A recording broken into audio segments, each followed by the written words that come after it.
आज कृषिक 2025 याच्या उद्घाटन प्रसंगी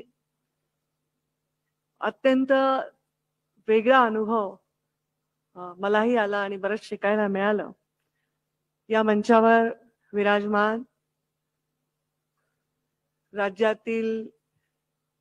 सर्वात अनुभवी, सर्वात सिनियर असणारे आदरणीय शरदचंद्रजी पवार साहेब, मंचावर उपस्थित ज्यांनी मला इथे निमंत्रण देऊन माझा सन्मान वाढवला ते आमचे राज्याचे उपमुख्यमंत्री आदरणीय अजितदादा, मंचावर उपस्थित ज्यांनी आताच मार्गदर्शन आपल्याला केलं त्या खासदार सुप्रिया ताई सुळे, मंचावर उपस्थित राज्यसभेच्या सदस्या खासदार सुनेत्रा ताई, मी त्यांना वहिनी म्हणते, आमच्या मराठवाड्याच्या असल्यामुळे ताई म्हणू शकते, मंचावर उपस्थित माझे सहकारी मंत्री कृषी मंत्री आदरणीय माणिकरावजी कोकाटे, या सगळ्या संकल्पनांच्या मागे ज्यांचा अविरत परिश्रम आहे